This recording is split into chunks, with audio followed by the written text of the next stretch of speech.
todas, bom dia aos alunos aqui presentes, aos alunos que estão acompanhando a disciplina de forma híbrida nesse momento.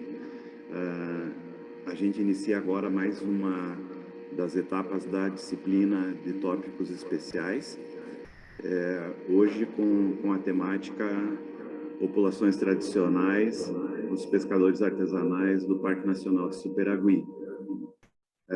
A gente conta com a presença aí como nosso palestrante convidado, o nosso doutorando em fase final de pesquisa e de defesa da sua tese, Daniel Ribeiro Branco.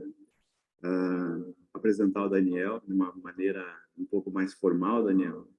O Daniel é formado em psicologia, com mestrado em psicanálise, atua como psicanalista aí há já alguns bons anos, né? E trabalha hoje dentro do programa de mestrado e doutorado em gestão ambiental, desenvolvendo a pesquisa do seu doutorado com pescadores artesanais do Parque Nacional de Superagui.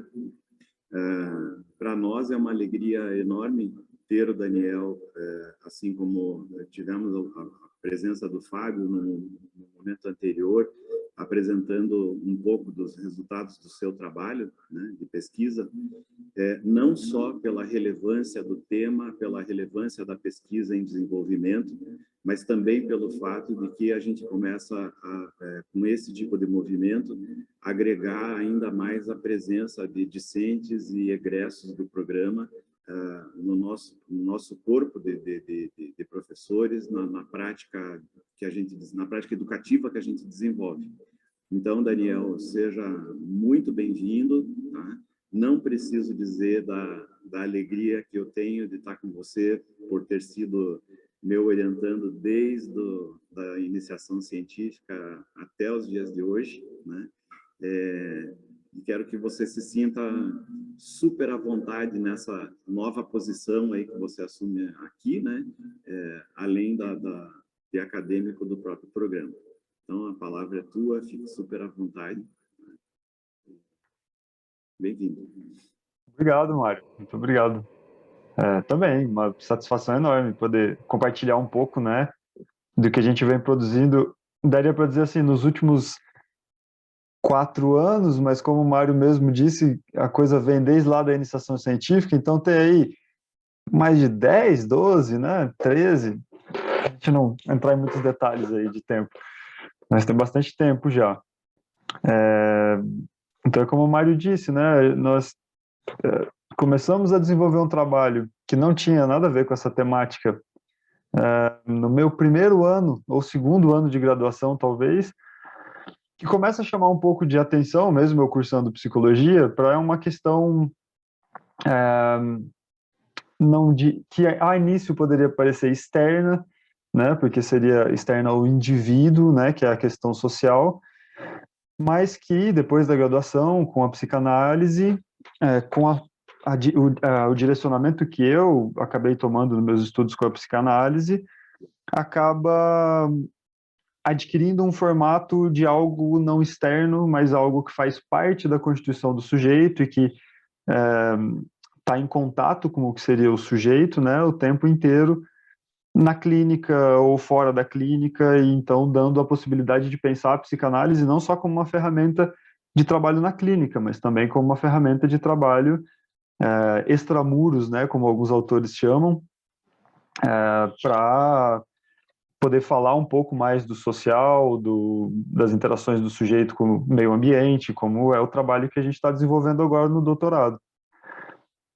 Então, assim, o que eu pensei para hoje, né, tendo em vista que é uma turma menor, então isso tem algumas vantagens, né, como a gente poder trocar um pouco mais de ideias, seria apresentar um pouco das ideias, o tema, né, de forma geral, focando um pouco mais em populações tradicionais, né, e aí qual é o impacto que pode se gerar nessas populações quando se tem uma área de conservação ou uma área de preservação, né, onde essas populações vivem, e a gente poder trocar um pouco de ideias, né, tendo em vista que, por ser um programa multidisciplinar, as trocas são geralmente muito ricas, né, e muito diversas. Bom, Então, vamos lá. Para início de conversa, né, para a gente poder começar a manter assim um norte, né, na discussão.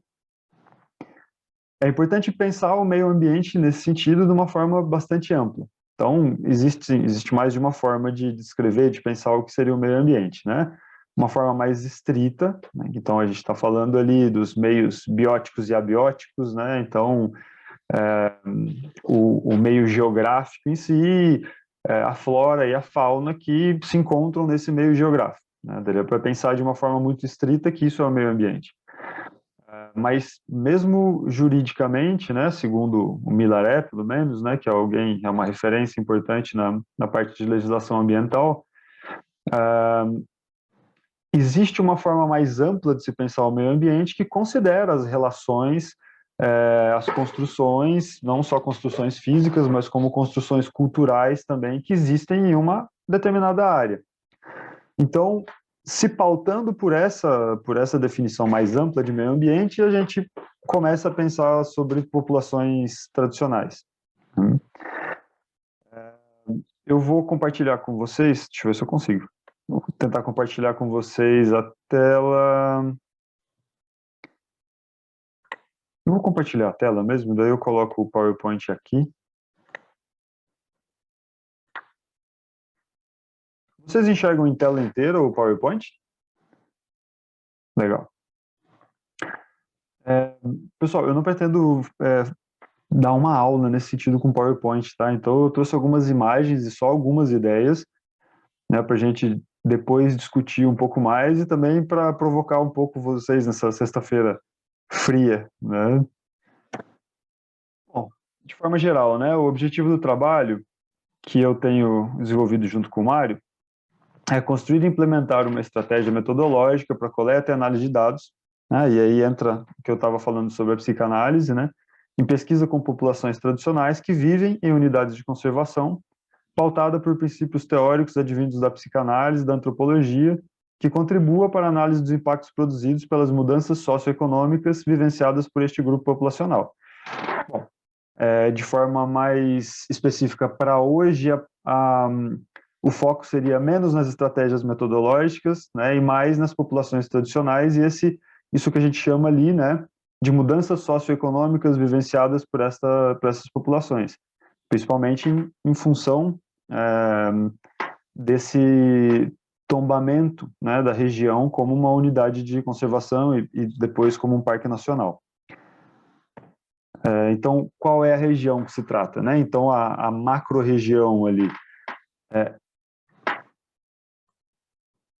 No litoral norte do Paraná, essa região, né, próximo ali da Ilha do Mel. Vocês conseguem ver o meu mouse? Meu mouse aparece aqui? Se eu faço assim, aparece, legal. Então, para vocês se localizarem, isso daqui é a Ilha do Mel, ok? Aqui a gente tem Pontal, Curitiba está aqui no canto. Aqui já começa o litoral de São Paulo, né? Então a divisa de São Paulo está mais ou menos aqui, né? Tem aí uma constante disputa onde é que ela passa exatamente. O canal do Varadouro, né, que seria um canal histórico, está mais ou menos ali, que foi um canal aberto por ação humana, né? Então transforma essa região toda, que é Superagui, numa ilha, né? Mas ela é uma ilha mais ou menos artificial, porque esse ponto aqui foi aberto por ação humana. Hoje em dia não é um canal mais utilizado para navegação, mas antigamente ele foi muito utilizado. Então, aqui tem a APA de Guaraqueçaba, nessa região que está um pouquinho mais escura. Então, toda a região de Guaraqueçaba está mais ou menos aqui, na cidade. E é uma região que tem 283 mil hectares, né? Ela está classificada como grupo de uso sustentável, né? Então, é uma área de conservação, não uma área de preservação. Depois eu rapidamente faço essa diferenciação. Foi criada em 1985. Né? E essa área aqui, né, que é Superagui e a Ilha das Peças, que fica em evidência nesse mapa. Então, Ilha do Superagui, Ilha das Peças, aqui está Guaraqueçaba, que aparecia mais distante no outro mapa. Aqui está a área onde eu venho realizando a pesquisa.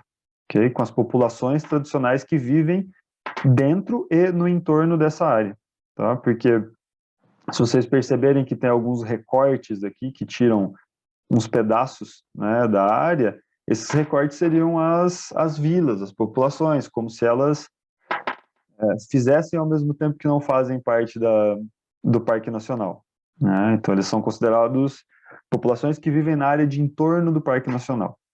Depois a gente conversa sobre isso, porque eu acho isso um termo e uma forma interessante que se criou para pensar a existência e a não existência das populações dentro do parque. De novo aqui, de uma forma um pouco mais, né, mais gráfica, então é o que eu disse, né, tem uns recortes no desenho. Isso daqui é do próprio ICMBio. Como aqui, ó, é uma parte da ilha, uma parte da ilha. O que que tem nesses pontos aqui? Nesse ponto aqui tem a Vila de Superagui, aqui tem a Vila das Peças, né, da Ilha das Peças, aqui tem Guapicum, aqui tem Tibicanga, né? Então todos esses recortes, tem algumas menores aqui que eles não recortaram, mas no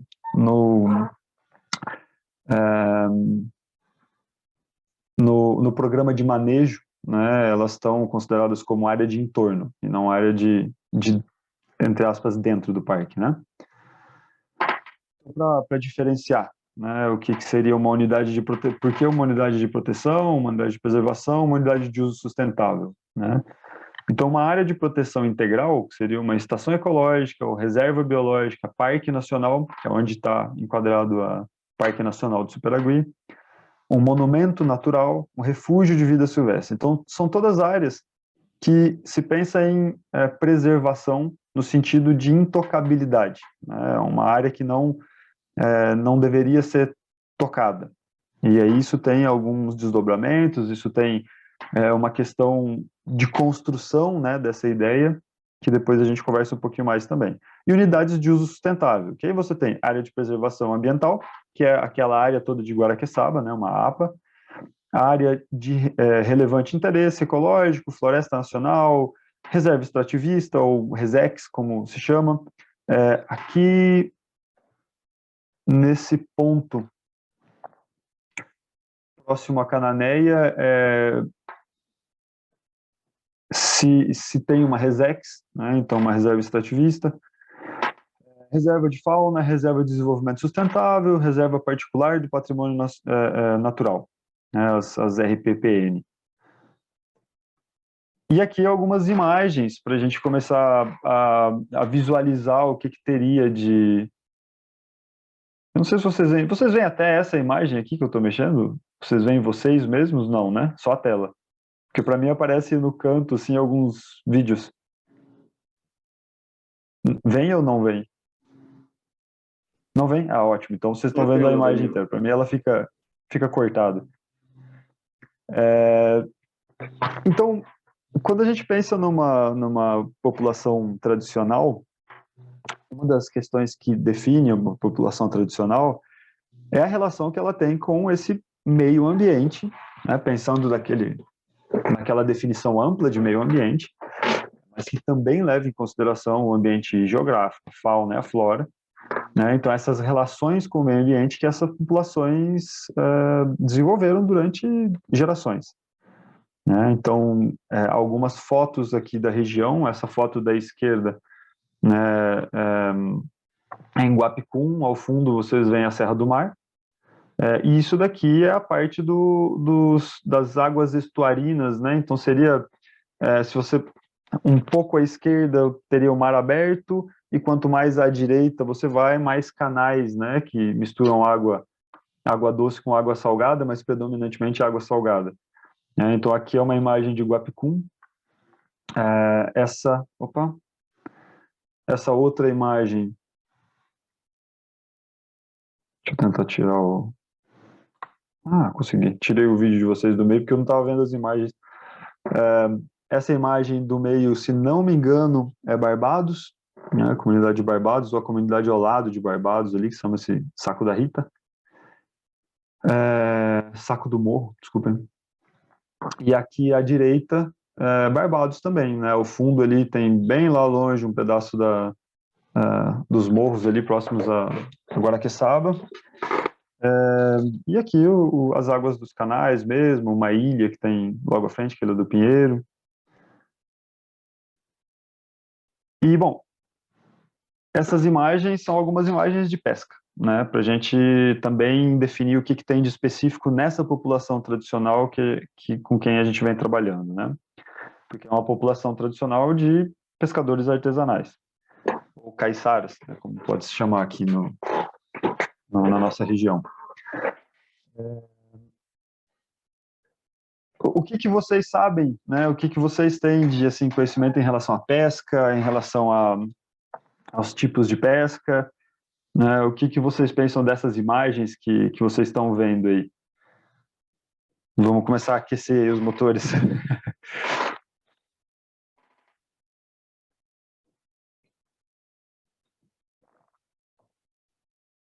Alguma ideia aí, pessoal? Ô, Daniel, tudo bem? Tudo bom, Juliano? Tudo bom. Bom, eu acho que, vendo essas imagens, a gente vê a identidade da população, né? Vê a identidade do pessoal, né? Da região, né? A forma de viver, né? Ali também, acho que pode representar também representa, né? Muito a cultura, o jeito de ser dessa população, né? Legal, legal, Juliano. E agora, até o meio do ano, né? Estou morando em Paranaguá. Então, eu observo muito, né, o jeito do pessoal viver aqui, né? Os costumes, né? E isso que aqui já é uma cidade, né? Mas aí, mesmo assim, ainda mantém uma parte da tradição, da cultura, né, que já vem de muito tempo atrás, né? Foi formada há muito tempo atrás, né? Aham. E Paranaguá acaba tendo uma relação constante, né, com as pessoas que vivem ali na região dos parques, né, porque acaba sendo área de compra, área aonde eles vão recorrer quando tem algum problema mecânico, alguma situação que precisam resolver, quase todos os problemas médicos para lá que eles correm. Então tem uma relação constante ali com a região, né? É um polo importante para a região. O Mário levantou a mão.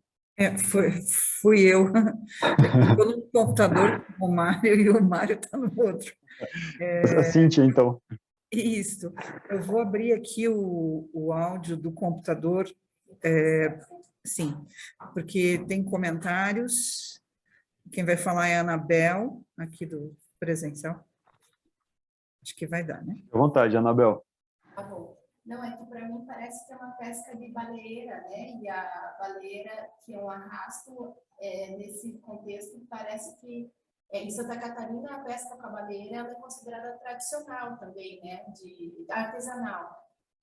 Então, me parece que é mais ou menos a mesma linha, apesar, né, dos colegas aqui na sala comentarem que parece uma pesca predatória, mas, né, eu tenho conhecimento em Santa Catarina com a baleeira, ela, que é, né, nesse sentido de arrasto, ela é considerada artesanal.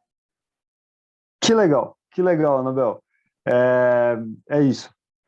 Bom, então, o Juliano falou um pouco da condição de vida, eu acho que é bem interessante, porque fala um pouco dessa relação com o mar, e a Anabel comentou sobre o tipo de embarcação, que é uma coisa bem interessante também, que eu fui descobrindo durante esses anos, que você tem razão, a baleeira é muito usada em Santa Catarina, menos vista, né, na região ali onde eu tenho estudado, assim, até vi um molde mesmo, né, para se fazer uma embarcação de fibra de uma baleeira pequena, né, que então ela é mais larga do que as canoas tradicionais ali da região, mas se vê menos mesmo. E em Santa Catarina, eu estou morando em Santa Catarina também, no litoral sul, a baleeira em diferentes tamanhos, né, ela é o que é utilizado na pesca tradicional, e até na pesca tradicional da tainha, que é a época agora, que são umas canoas um pouco mais largas, mais bojudas, né. Alguém mais tem algum comentário, alguma ideia sobre a pesca predatória? Quem tem comentário no chat? No chat? Eu gostaria de falar, Cíntia. É pesca artesanal? Eu imaginava que a pesca artesanal era feita em canoas. talvez seja uma visão romântica. O Gabriel, legal, Gabriel, já te respondo. Legal tua pergunta, cara. Tem mais? Daniel, Sandra, tudo bem? Tudo bem, Sandra? Tá me ouvindo? Te ouço bem, pode falar. Então, essa imagem reflete tudo que já falaram, tal, mas eu acho que a gente, como pesquisador, é importante analisar isso daí também como a relação entre o pesquisador e a população, para que a gente tenha um acesso mais livre e mais interativo, porque a gente vai atrás de conhecer a cultura deles, né? Então, é importante a gente conhecer o tipo de trabalho que eles realizam e para que a gente tenha um acesso mais direto e mais interativo, sabe? Além Isso. da parte física, eu analiso também a parte social e individual né, da cultura mesmo do local, né? Aham. Legal, legal. Eu espero que a gente consiga chegar lá, Sandra. A ideia é essa, e a ideia era provocar um pouquinho vocês com essas imagens mesmo. É isso. Mas tá ótimo. Obrigada, Daniel. Tá, eu que agradeço. Mais algum comentário? Eu vi ali que o Gabriel ficou meio em dúvida. Alguém, acho que na sala presencial também, levantou a questão, tá, mas isso aí é pesca artesanal? Isso é uma pesca...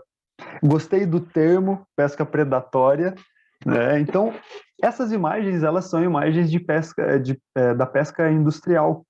Então, essas duas dessas imagens foram retiradas do site do governo de Santa Catarina, né, onde eles estão falando da pesca industrial, e uma delas de um banco de imagens onde eu estava olhando... Opa, acho que eu vou botar... O Juliano tinha saído, acho que caiu. Caiu. Já admiti.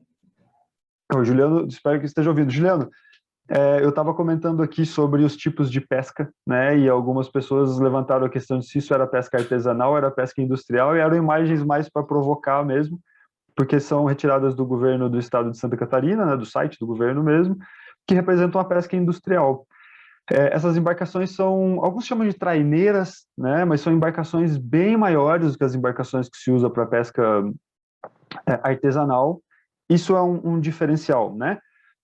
A motorização antigamente era um diferencial entre pesca artesanal e pesca industrial, hoje não mais, muito mais é a capacidade de carga, autonomia, né, e a capacidade de arrasto. E por que a capacidade de arrasto, né?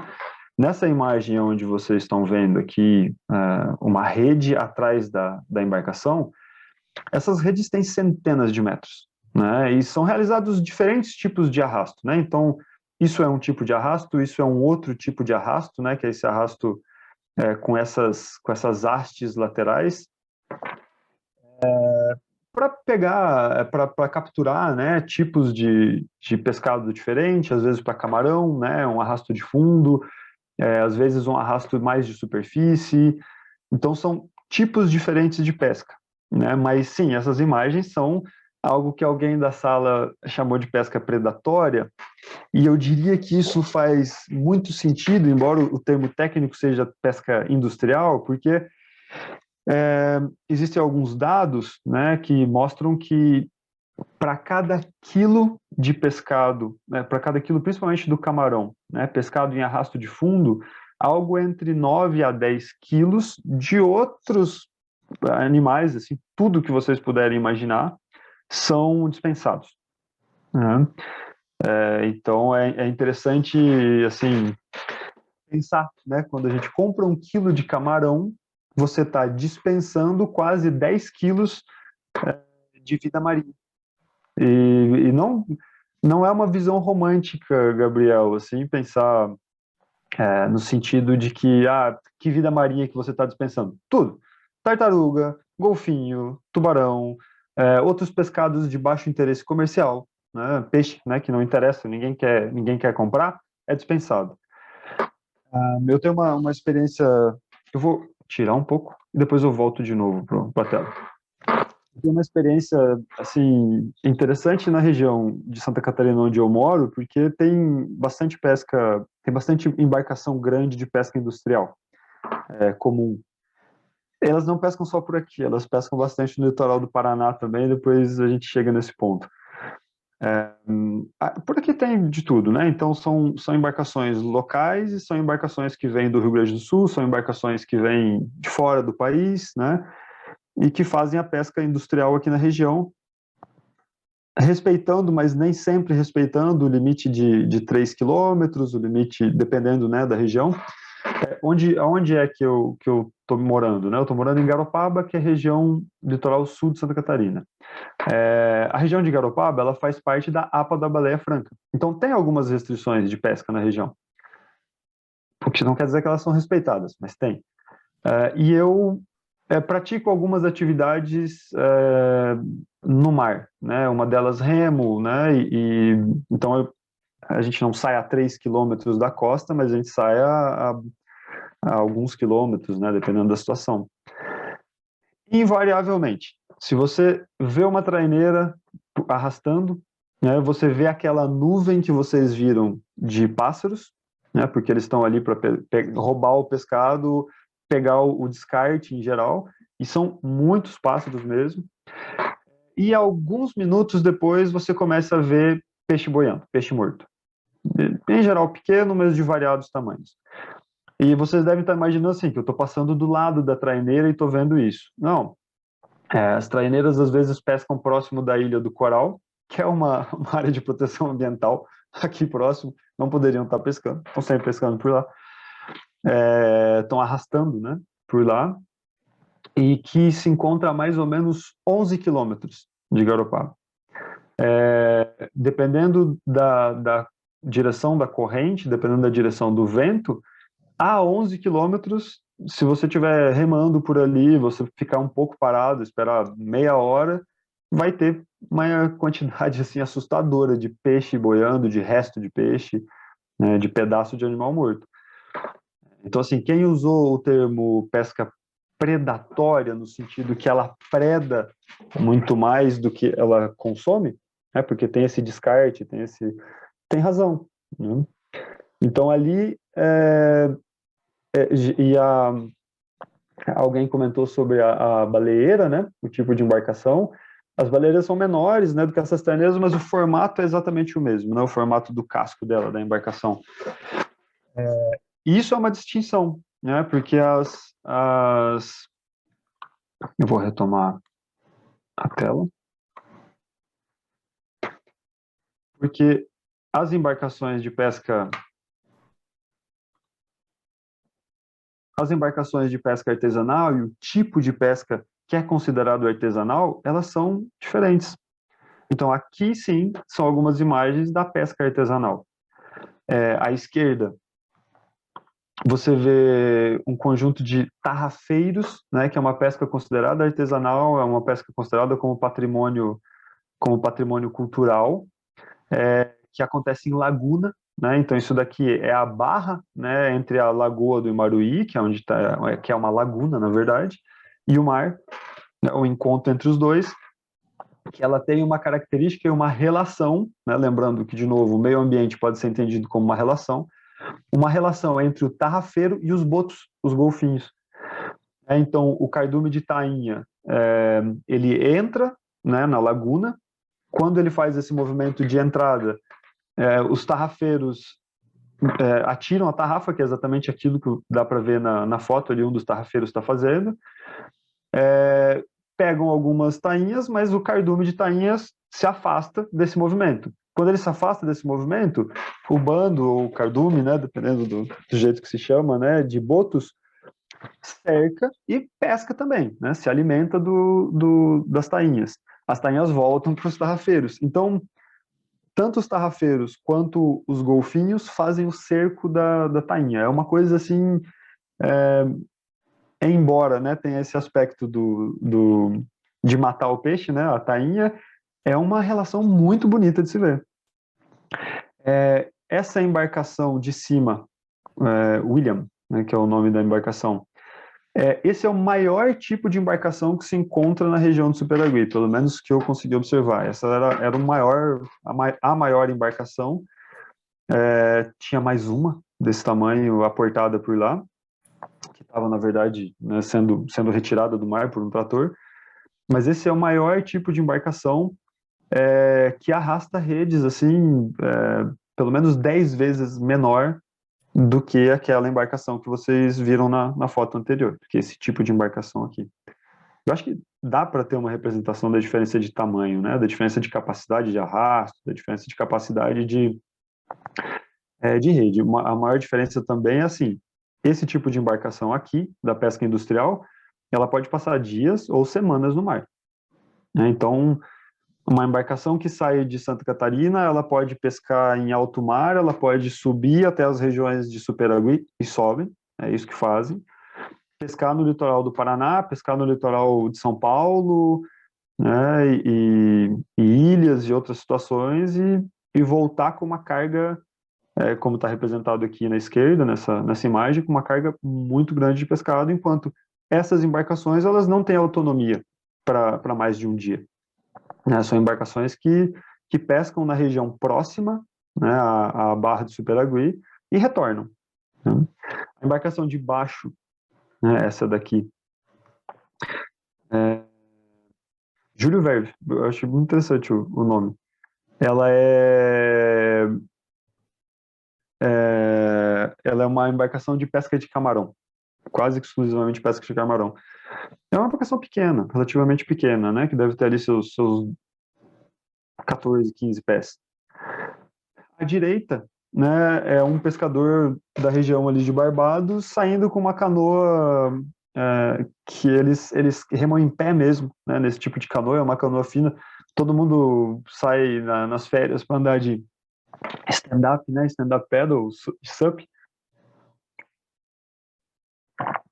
ficam sofrendo. Os pescadores fazem isso assim com uma facilidade muito grande. Jogam a rede ali de cima, arrastam a rede. Isso é uma pesca. Essa situação aqui é uma pesca mais ali para autossuficiência mesmo, né? Uma pesca de pouca quantidade, né, de pescado. Ah, claro. Vocês podem imaginar que dentro desse conceito aqui, né, que vocês estão vendo nessa imagem, dos 4 tipos de pesca representados aqui, né, então desde a tarrafa até a rede curta, até a rede de arrasto menor, que é esse barco maior ali, o impacto que isso gera, a quantidade de animais que isso arrasta, né, e que isso captura, é muito menor e muito mais específico. Por que é mais específico? Porque aí entra a parte da relação do próprio pescador com o lugar. Segundo os relatos, né, que os pescadores contam, né, quando você vai lá, eles veem o cardume, eles sabem aonde está o cardume, eles sabem aonde está o tipo de peixe, o tipo de camarão. Então, assim, o erro é muito menor. Né? O erro que eu digo mesmo no sentido de captura, essa captura lateral, né, que você captura animais que você não quer, ele é muito menor, ele acontece com menos frequência.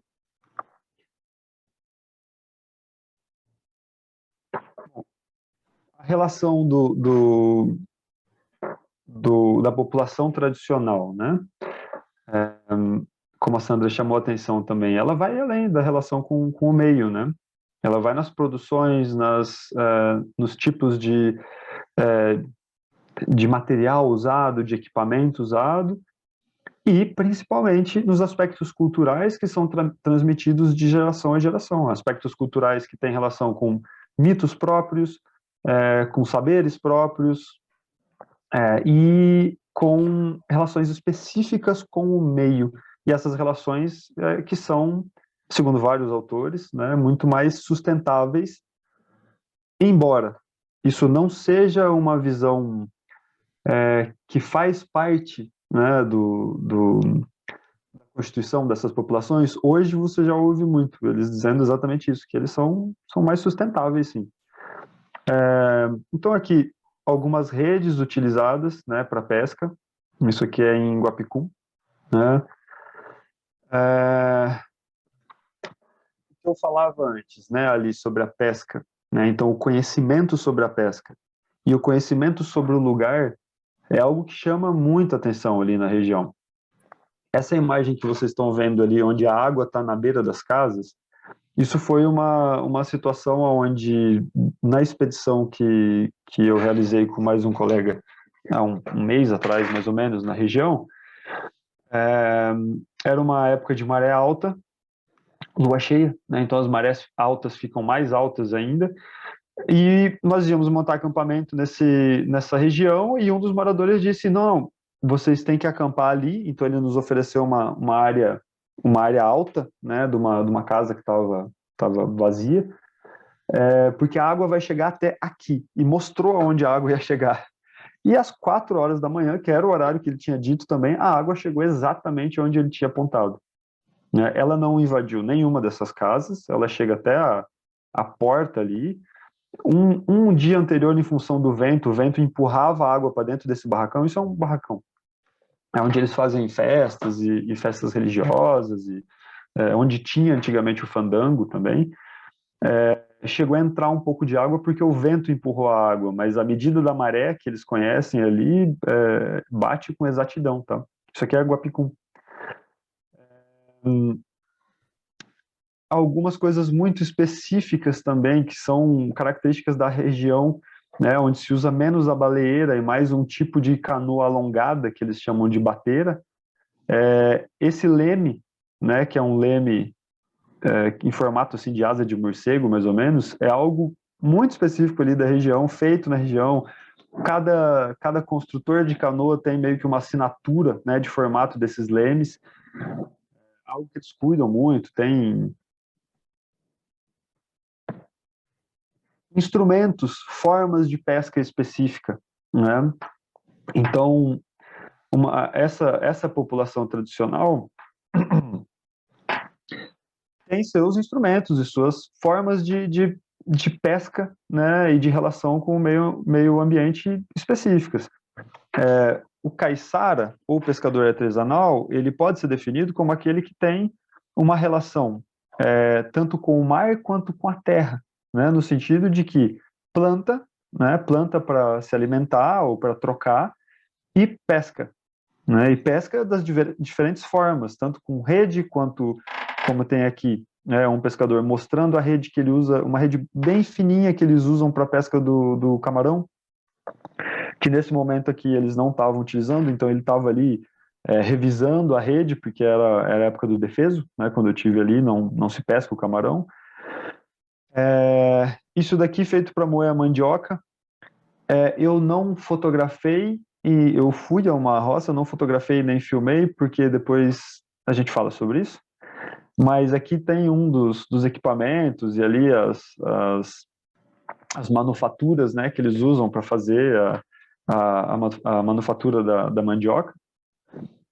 Essas taquaras, né, essa formação de taquara aqui, isso daqui é um cerco, né? O cerco é uma forma de pescar tainha, muito interessante, assim, muito elaborado, é uma forma que envolve conhecimento da maré, o conhecimento da direção da maré, o conhecimento do horário da maré e do comportamento do peixe, que basicamente pega só a tainha. Uma das pouquíssimas canoas, quem falou da baleeira, né? Esse daqui é o formato bem tradicional da canoa que tem lá. Essa é uma canoa de madeira, né? Que é num dos pontos mais ao norte desse, vou voltar no mapa ali, desse mapa aqui. Aquilo ali se encontra mais ou menos aqui, né? Então aqui quase já não tem mais comunidade nenhuma. Vila Fátima está por aqui, aquela canoa estava aqui.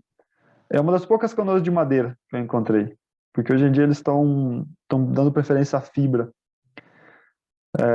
Mas essa seria uma canoa tradicional da região, é uma canoa bem alongada, tem umas mais alongadas ainda, fina e alongada, veloz, né? Eles colocam um motor a diesel muito simples, ela anda bem pra caramba. Aqui tem o vídeo, depois eu passo o vídeo.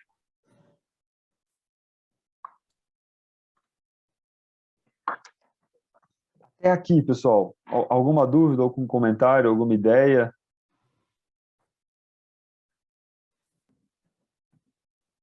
Achei interessante as ideias. Fala, Sandra.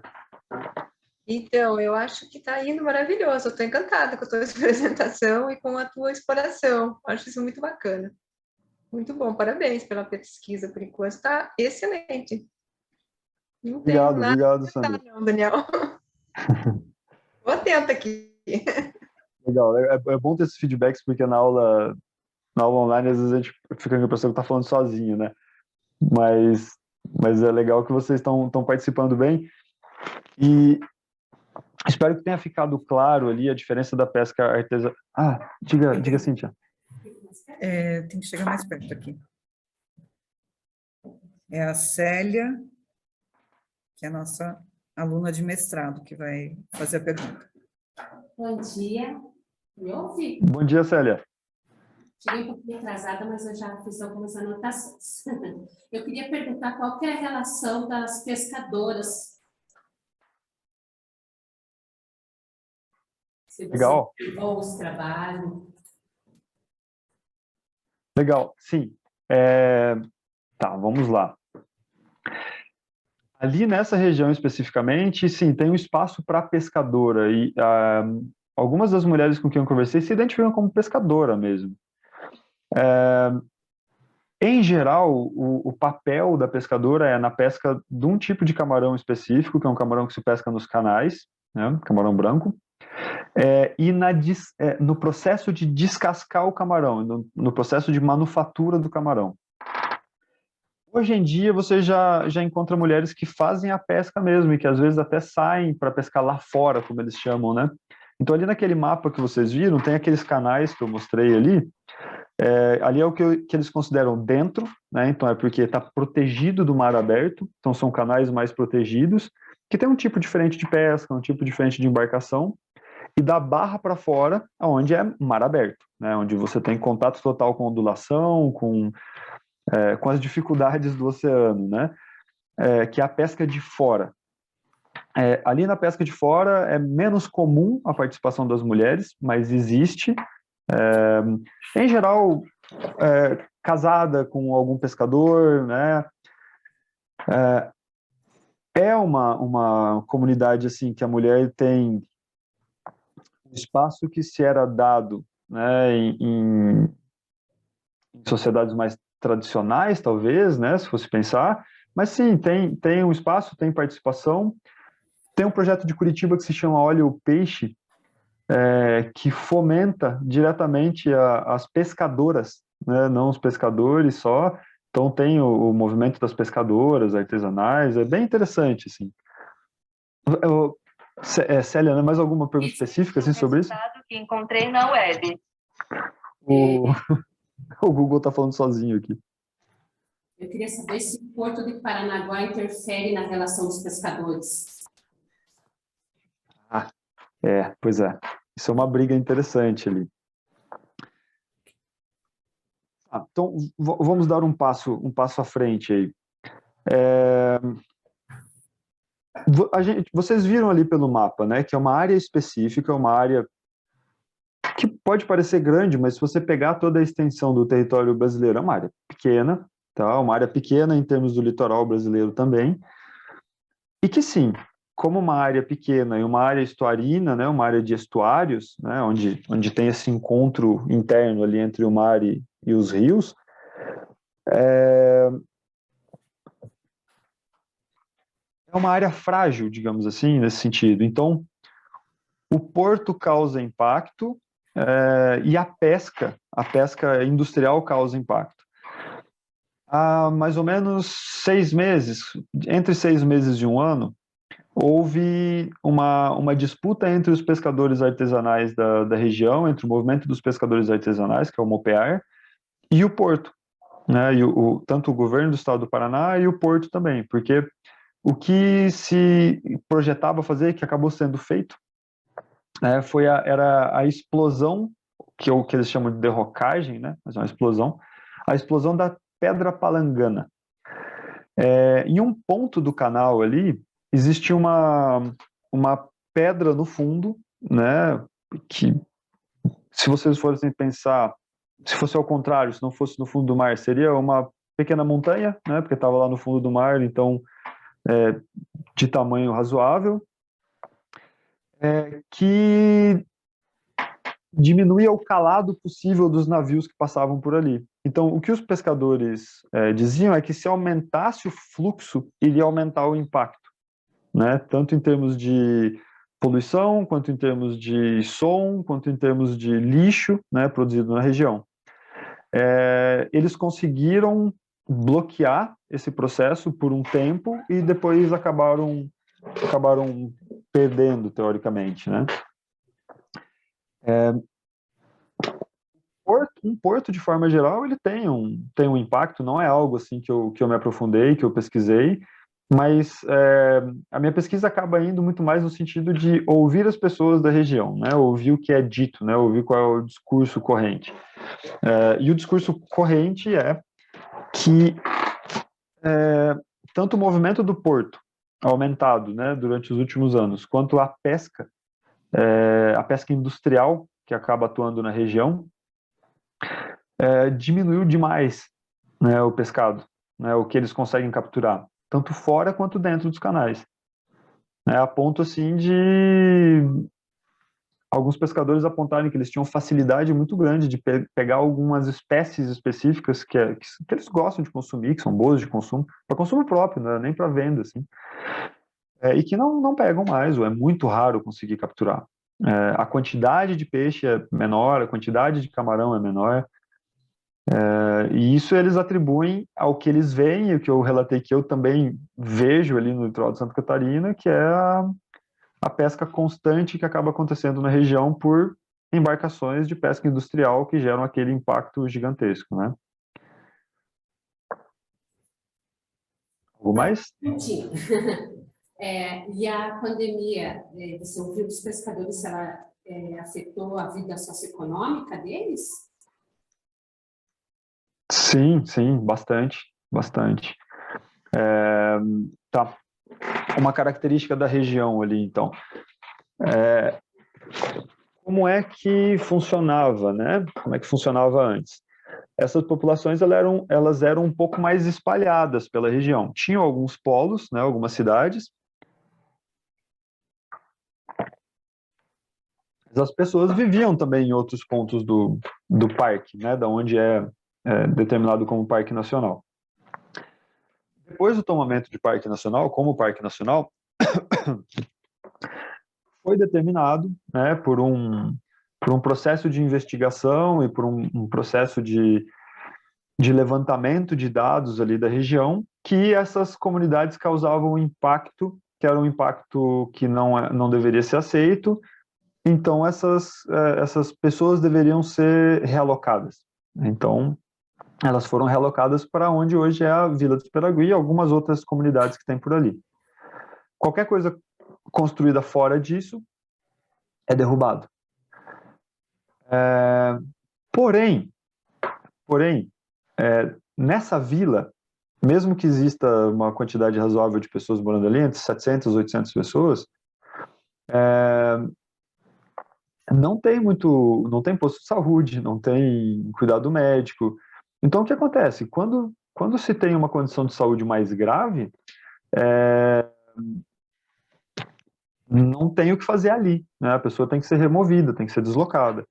Hoje tem um barco médico, né? Que é um barco do sistema de saúde que vai até lá, uma lancha, quase nos atropelou, falando nisso.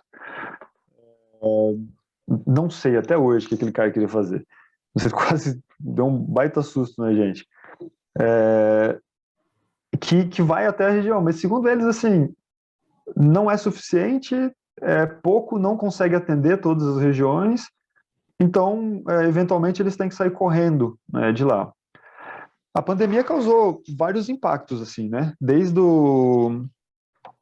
de uma certa especulação, né, no sentido do intermediário da pesca, dizer para eles que estão consumindo menos pescado, então eu vou ter que te pagar menos. Então, eles começaram a vender o pescado que eles conseguiam por um preço menor. O turismo na região, que faz algum movimento, né, para as pessoas que vivem ali, por uma época diminuiu muito, depois foi retomado, mas por uma época diminuiu muito. E os auxílios os auxílios que eles têm, né, como o Bolsa Família, o Defeso, ficou falhado, né? Então eles tiveram algumas falhas de recebimento, assim. Então, sim, a pandemia impactou de diversas formas, algumas pessoas morreram, não sei dizer o número total, assim, mas um exemplo.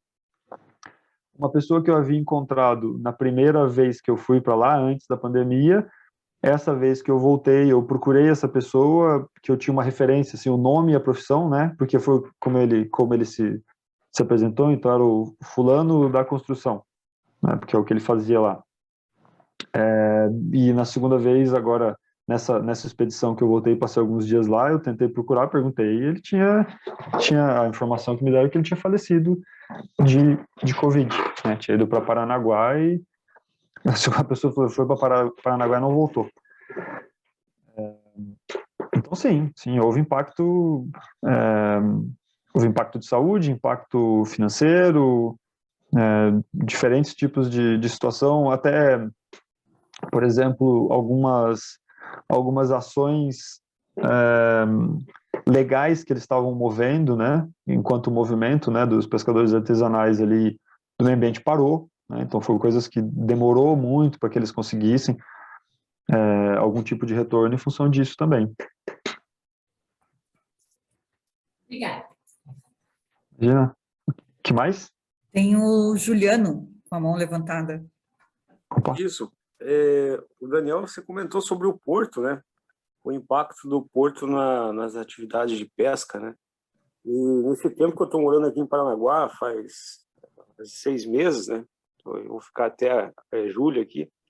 Eu percebi o tanto que o porto impacta, não só nas atividades de pesca, mas também na atividade da cidade, atividade econômica da cidade, porque o porto acaba direcionando as atividades comerciais, né, para apoio, né, das atividades portuárias. Então, são caminhões, são mecânicas, borracharias, e isso acaba prejudicando outras atividades, como o turismo. Por exemplo, em Paranaguá, o turismo é muito prejudicado pelas atividades do porto, porque são atividades que são complicadas, né? Deixam a cidade mais, sei lá, feia, né? Ou, assim, parece que está mal cuidada, assim, porque são atividades que realmente trazem todo um fluxo de caminhão, né? Um fluxo pesado, e isso acaba inviabilizando a atividade turística, né? Ou prejudicando muito a atividade turística. E essa noção eu estou tendo só agora, porque antes a gente até discutiu nas aulas aí do programa, né, a ideia do porto lá em Pontal, né? E até então eu pensava, não, mas se você colocar um porto e fazer uma infraestrutura, você pode, né, ter essa atividade portuária sem causar um impacto tão grande na atividade turística. Mas hoje eu tenho uma visão bem diferente. Eu acho que a atividade portuária complica muito outras atividades, como o turismo, né? E o turismo, todo mundo sabe que é uma atividade mais limpa, né? Mais sustentável e talvez até mais democrática, porque você não precisa de tanto dinheiro para abrir um negócio e explorar, né, o turismo na região, né? Além de favorecer, né, a manutenção da cultura local, né? Como a gente está discutindo aí. E é isso. Legal, Juliano. Legal saber, assim, de primeira mão para quem está vivendo no lugar, né? Para mim, o único impacto que o porto causou ali foi a expedição que a gente fez foi uma expedição de caiaque oceânico, né? Então, nós saímos remando de Pontal, atravessamos até a Ilha do Mel e dali a gente entrou onde seria o parque mesmo, né? Então, a gente atravessou o Canal da Galheta, onde passam os navios que vão lá para o Porto de Paranaguá, que o Juliano está comentando.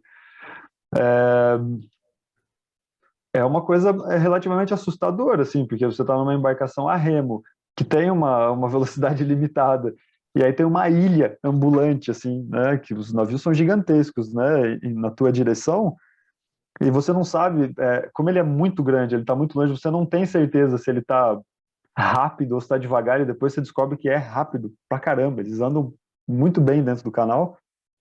É uma situação assim um pouco difícil. Aí a gente acabou entendendo pelo comportamento das lanchas e das barcas que fazem a travessia. Então, quando você vê que eles começam a fazer a travessia e abrem para esperar, é porque o navio parece que está longe, mas está perto. Então, você espera fora da boia, deixa o navio passar e aí atravessa. E todo mundo atravessa. Então, então acontecem umas coisas estranhas, assim, como não deveria ter passagem de 2 navios ao mesmo tempo, a gente viu isso acontecendo. E aí ninguém sabe o que fazer. Tem 2 navios passando num espaço que não cabe em 2 navios. E isso que o Juliano levantou, e depois tem uma pergunta ali do Gabriel, no chat, que eu já me refiro a ela. Alguns autores ali com quem eu trabalhei em relação à sustentabilidade, eles expandem um pouco essa questão da sustentabilidade, né? Não só de tentar gerar o mínimo impacto, ou de que esse impacto seja renovável, né? Aquilo que se impactou, né, seja renovável dentro do período de consumo, mas também no consumo e na relação com a relação econômica mesmo que se faz com o consumo. Porque a relação do sujeito com o tipo de consumo que a gente tem na nossa sociedade atual, ela gera uma necessidade de fluxo de bens de consumo muito grande, de produção de bens de consumo muito grande. Isso faz com que o porto tenha um movimento muito grande também, como o Juliano viu ali, que impacta o turismo, impacta a parte visual do lugar onde mora, e tudo isso tem uma rede gigantesca, porque se chegam navios com carga, precisa de gente para descarregar equipamentos gigantes para descarregar, caminhões para transportar isso, e depois locais em outra cidade para fazer essa logística. Então, assim, é uma rede gigantesca. Dá para se colocar em questão que, bom, tudo bem, a gente precisa de portos, né, para trafegar mercadoria, alimentos, né, e, enfim. Mas será que precisa de todo o movimento de consumo que a gente gera nessa relação que a gente tem de consumo, essa relação econômica que se fez de consumo na nossa sociedade, né? Isso é uma questão. Daria para dizer que para todo mundo que está fora, né, de uma área de conservação, essas relações são desenfreadas, né? Não tem freio. Você pode consumir o tanto que você quiser, né? O tanto que o teu cartão de crédito der conta, o tanto que o teu salário der conta, o tanto que o banco te emprestar. E assim, existe um empuxo constante a consumir. Tá todo mundo te oferecendo crédito, tá todo mundo te oferecendo produto, tá todo mundo te oferecendo alguma coisa para você comprar. E dizendo que aquilo que você já tem não funciona mais, não é bom mais, você precisa trocar por outro novo, né? E isso é uma relação do sujeito com o consumo que dá para se questionar e dá para fazer uma relação com a sustentabilidade aí. Para quem está dentro de uma área de conservação, né, e que está sujeito a um plano de manejo ali, como o Gabriel pergunta, sim, existem impactos e existem restrições, né? Então, não, eles não podem consumir tudo, porque existe uma limitação para que as coisas cheguem até lá. Eles não podem consumir tudo também, porque existe uma limitação para que eles pesquem. Então, as atividades de pesca são restritas a épocas do ano, restritas a tipos de pesca. Aquilo que eu mostrei para vocês, que eram aquelas taquaras, né, onde se faz o cerco, é uma pesca, assim, muito interessante, porque o que se faz é construir um cerco, um cercado mesmo, que é colocado dentro d'água, né, ali é bastante barro no fundo, então é colocado na maré baixa dentro d'água, se esperando que quando a maré encher, um pedaço do cardume de tainha vai entrar nesse cerco e não consegue sair, porque a maré muda e eles ficam presos. Então, assim, imaginem vocês o conhecimento que isso gera, desde a extração da taquara, o lugar certo onde você vai tirar, a forma certa de retirar, a construção do cerco, né, que é onde eu mostrei aqui. Eu vou voltar para as imagens. Então, a construção do cerco, né, vejam que não é uma construção simples, né? Tudo isso depois, aonde você vai colocar esse cerco? Né? Aonde que você vai ter o movimento de águas necessário para que um cardume passe, aonde o cardume passa, né? Para que você consiga pegar esse cercado de taquaras aqui e colocar isso para que o cardume um pedaço do cardume fique preso. Né? Então, exige um conhecimento do local, um conhecimento muito grande. Tá bem. Essa foto que a gente tirou desse cerco sendo construído é a primeira vez em 25 anos, se não me engano. porque o cerco foi proibido, completamente proibido. Porque como é uma área de estuário, então os cardumes de tainha entram, né, para fazer a reprodução, se entende que é uma área que deveria ser preservada. O que o movimento dos pescadores alega e vem alegando nessas últimas décadas para conseguir agora retomar o cerco a título de experimento? Então, os cercos que vão ser feitos agora.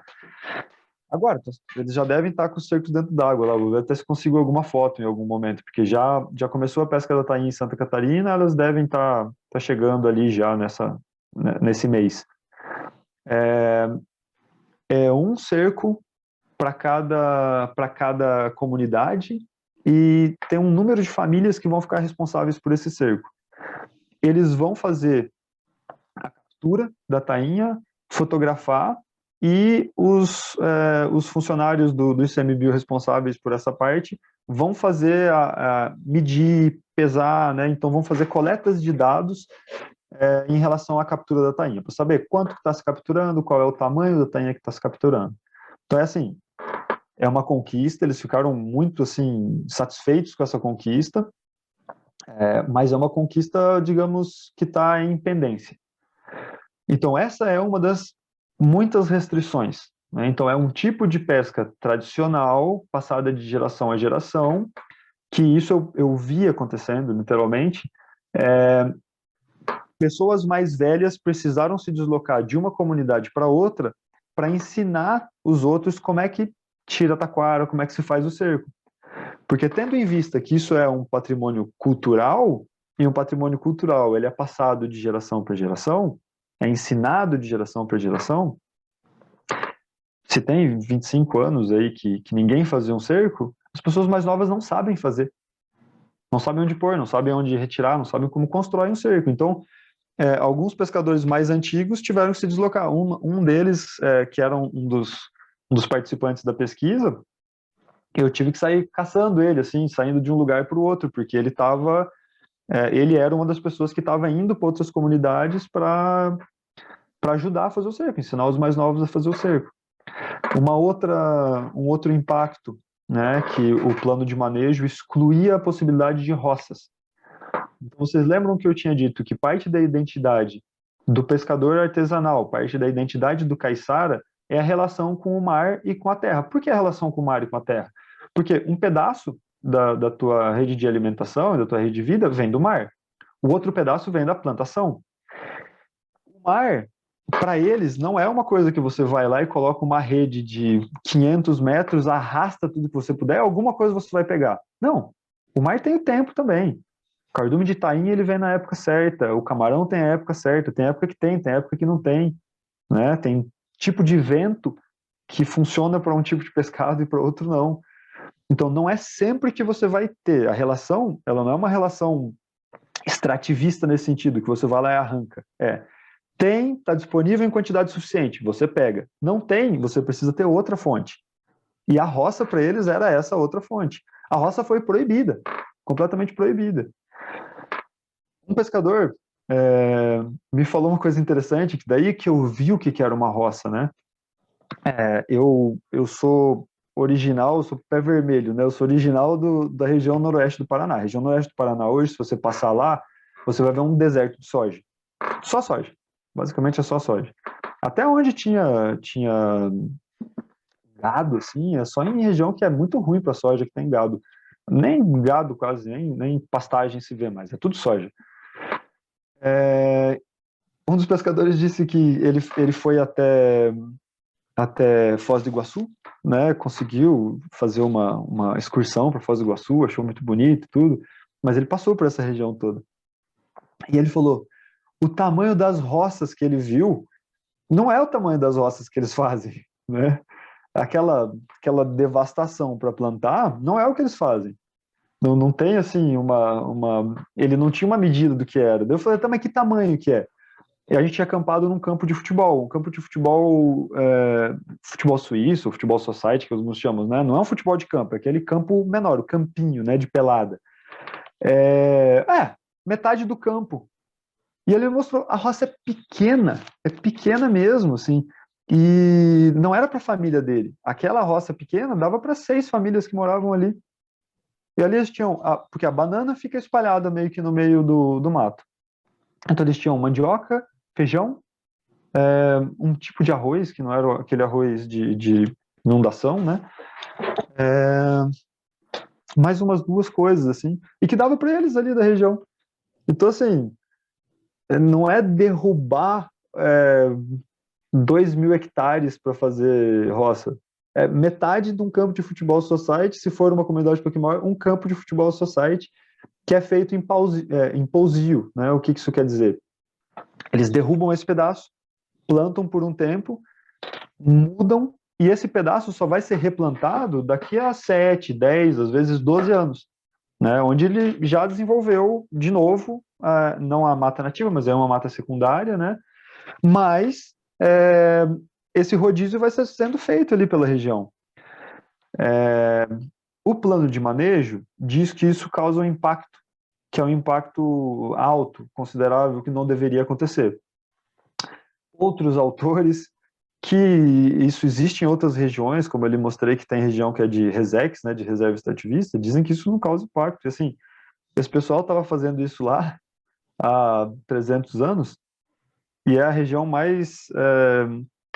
é a região da Mata Atlântica mais preservada, mais conservada, né? Que querem que seja preservada, no sentido de não pode tocar, mas ela continua lá, estava lá, né? Então, uma outra conquista agora é essa flexibilização disso que está no plano de manejo, de que eles possam fazer roça.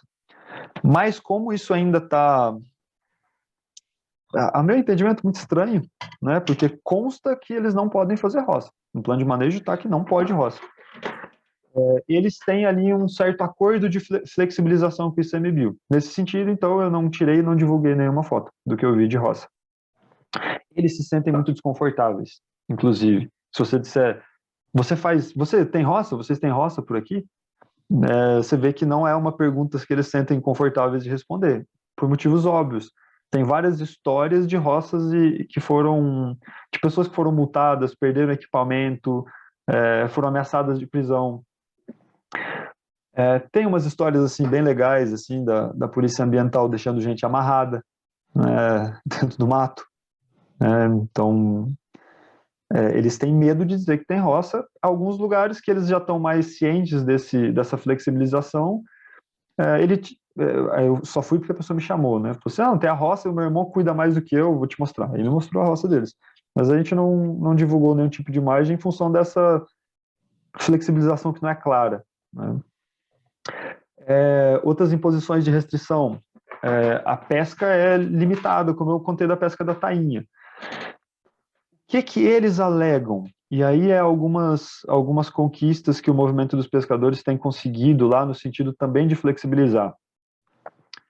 Que a pesca que eles fazem ali não gera o impacto que está se dizendo, né? E por isso que eles estão pedindo. Então tá, a gente faz o cerco, vocês medem, fotografam, acompanham, né, e vejam o tamanho do impacto, porque o que foi feito foi assim, isso não pode ser feito, não está proibido, né? E até assim, concordaram que seja limitado, então não pode fazer cerco à vontade, né? Então tá, a cada 3 famílias, um cerco, a cada comunidade, 2 ou 3 cercos, dependendo do tamanho da comunidade, num determinado período de tempo, né? Então, tem um conjunto de restrições, que é um conjunto de restrições grande que o plano de manejo não deixava claro, porque, pasmem, essa área o Parque Nacional foi tombado em 1981, né? O plano de manejo, que é o plano de manejo de Guaraqueçaba, ele é de 84, se não me engano. Ele não tem quase nada sobre o Parque Nacional, sobre essas questões, ele só diz que não pode ter roças dentro da região do Parque Nacional. E o plano de manejo especificamente do Parque Nacional do Superagui e Ilha das Peças, ele é do ano passado, né? Ele está com data de 2020, mas eu posso garantir para vocês que ele não estava divulgado em 2020, em 2021 sim. Agora, 1981, 2021. 1991, desculpe, são 30 anos. 1981 é Guaraqueçaba. Então tem 30 anos. E sem esse plano de manejo. E ainda assim, o plano de manejo que saiu, eles estão assim, questionando algumas coisas. Onde, Gabriel, tem alguma pergunta mais específica sobre isso? O Mário. Vem mais perto, por gentileza. É uma colocação da Anabel. Daniel, uma questão. Agora, em Santa Catarina, a pesca artesanal da tainha, né, que eles falam a pesca de arrasto de praia, ela fazia parte de uma normativa que não contemplava a pesca de arrasto de praia. E agora, o ano passado, esse ano saiu uma nova normativa, né, para o arrasto de praia. Agora até está dando alguns conflitos por conta que quem fez, né, a Secretaria de Pesca, ela determinou o que eles tinham que eles tinham os pontos de pesca, né? E a normativa agora não saiu com a autorização desses pontos de pesca, porque se entende que a área de praia é da União, né? Não é de ninguém, eles não podem ter os pontos de pesca. Então, eles ficaram num momento contentes por ter saído a legislação específica para arrasto de praia, mas num outro ponto bagunçou tudo porque eles tinham já os seus próprios acordos ali, né? E para cerco ela não está liberada. Será que essa questão de se chamar de cerco, ela não faz essa confusão na Secretaria de Pesca, né? Porque quando você chama de cerco pode remeter, até mesmo o próprio arrasto de praia, eu participei, né, de levantamento desse trabalho junto aos pescadores em Santa Catarina, e se tinha essa confusão pelo Ministério também de que é arrasto, né? Se entender que o arrasto de praia é um tipo de pesca artesanal, né? E não só para tainha, eles utilizam lá em Santa Catarina, mas para outros peixes também, né? E outra questão, será que não faz parte de uma articulação de mobilização, de articulação em relação à própria legislação, para que, né, esse tipo das atividades que eles têm aí, que são atividades tradicionais, que são atividades que não têm impacto, né, porque são mínimas, né, são a extensão de atividade de pesca e de roça, de agricultura ali, ela não é extensiva, né, não é de um impacto tão grande. Será que às vezes não falta uma própria articulação, né, para a legislação melhorar essa questão? E daí só colocando, né, não tem a ver com a questão do Superaguri, mas como ali faz parte, né, Paranaguá, da APA de Guaraçaba, né, a APA de Guaratuba ali, que são unidades de conservação também, mas numa outra direcionamento, né? A questão de Paranaguá não é só o porto, né? Você tem uma série de indústrias ali na volta, você tem ferrovia, que faz toda a alimentação, e muito do que sai ali não é nem para consumo interno, né? É para exportação, é para consumo externo. E se a gente for pensar em Ilha dos Valadares, que fica na frente do Paranaguá, né? É uma ilha que ela tem mais de 20 mil pessoas. Se a gente for imaginar, né, uma ilha com mais de 20 mil pessoas, ela é muito maior que muitas cidades dentro do Paraná, né? E ali o que movimenta e que trouxe essas pessoas para essa ocupação ali é justamente o porto e as indústrias todas que se tem ali, né, que é a contratação dessas pessoas ali em Paranaguá. Teve um movimento até de ocupação de áreas de manguezal, a própria prefeitura fazia isso, de aterramento de áreas de manguezal para a construção das vilas ali, né? Para essa população toda que veio em torno de empregos ali, de uma série de indústrias e do próprio porto mesmo, né? Que tem ali. Então, essa questão também desse impacto que você, por um lado, traz a questão de empregabilidade da mão de obra, porque muitos não conseguem mais. Se você for ver, né, a escala que a gente tem hoje de pesca artesanal, de turismo, ela não é capaz de empregar todas essas pessoas, né, porque são atividades de uma extensão e né, muito menor. Então, também essas questões assim, para colocar na discussão. Legal, legal. Em relação ao termo, Não saberia te dizer o tipo de confusão legal, mas assim, saberia te dizer que tem várias confusões legais desse tipo, né, que acabam acontecendo. Porque o que acontece? A legislação que fala do direito da população tradicional, ela tem uma fragilidade, né, que ela não é ela é um decreto, né, se não me engano, deixa eu só procurar aqui, que daí eu já falo com certeza.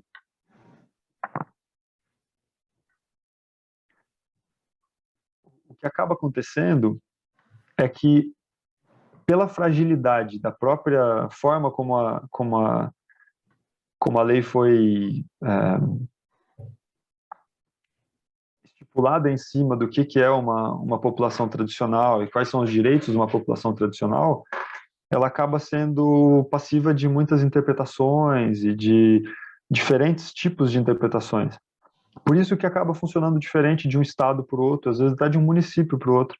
Então, por exemplo, esse exemplo que você está dando, né, da não determinação das áreas de pesca. Isso aconteceu em Florianópolis. Em Garopaba, não, foi mantido, ou pelo menos foi mantido um acordo. A determinação do arrasto, né, do tipo de arrasto que é permitido. Em alguns lugares também não. Então, Garopaba abriga agora para que também seja delimitada essa área de arrasto, diferenciando o arrasto de praia, né, para o arrasto das traineiras. E o Gabriel postou aqui decreto. Legal. Obrigado, Gabriel. Legal. O Gabriel postou ali, para quem tiver curiosidade depois de dar uma olhada nesse decreto, né, que trata sobre, que você postou, que trata sobre as populações tradicionais, né? Isso, povos e comunidades tradicionais. Essa fragilidade desse decreto e essa interação entre município, estado e governo federal acaba gerando essa flexibilidade até de interpretações.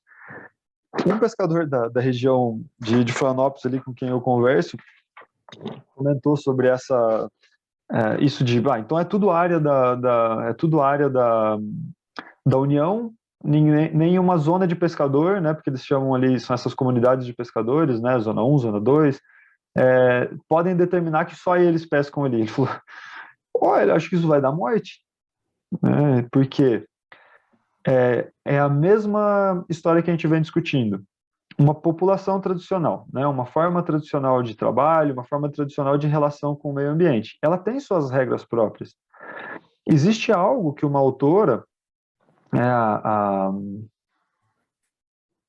Simone, eu já me lembro o sobrenome dela, que ela fez um trabalho bem interessante ali na região, ela definiu como geografia do mar. Porque a gente olha o mar e parece que é só uma quantidade de água. Né? Nós aqui somos pessoas que vivemos longe do mar, que a gente conhece um pouquinho ali quando vai para a praia, parece água. Né? Quem pesca, a visão é diferente. Para quem vive, né, dentro disso, para quem cresceu, né, na relação com o mar, tem linhas de corrente, tem linhas divisórias, tem uma geografia, literalmente o mar tem uma geografia. Então, quando eles dizem, aquela região é a região de pesca do Z12, né, que tem em Garopaba, por exemplo, que é a zona 12, geograficamente, aquela é a região de pesca deles. É onde eles sempre pescaram, é onde eles aprenderam a pescar. Que é diferente do outro pescador da outra enseada, da outra região, que tem entrada do mar diferente, forma de fazer o lanço diferente, tem uma relação diferente com o mar. Então, quando vem uma legislação que diz, não, isso é tudo terreno da União, vocês não podem dizer que isso é uma região de pesca de vocês, não está se respeitando um aspecto cultural produzido por uma população tradicional. Né? Está dizendo que isso que eles definem como uma geografia específica de pesca não vale. E vale, né? E o comentário desse pescador foi que isso pode dar um conflito muito sério, porque os avós, os pais, os filhos dessas pessoas pescam lá, naquela região, que eles entendem que é a região de pesca deles. E aí vem um barco de fora arrastar, ou querer fazer lanço de tainha, né, como eles chamam o lanço, é essa forma de cerco, né, feito com canoa, que é muito bonito de ver também, né, acho que tem até uma foto disso. Vai encostar um outro barco para fazer isso e isso não vai ser aceito, né, de forma... Ah, eu não coloquei a foto do lanço, hein? Que coisa. Tá. Então, essa passou. Deixa eu abrir o microfone aqui para não conseguir até ali. Quero fazer uma colocação.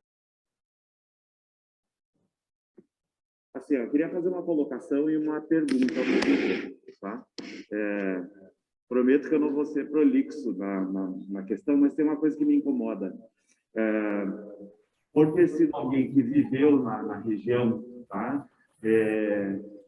Defendendo, por exemplo... Acho que fecha o seu áudio. Vamos ver se vai ficar melhor. Consegue me ouvir bem? Te ouço. Oi? Ouço. Ouço. Assim, eu, no meu passado jurássico aí, né? Meu primeiro contato com a área ambiental foi vivendo e convivendo com pescadores artesanais na região do parque, na região de Guaraqueçaba.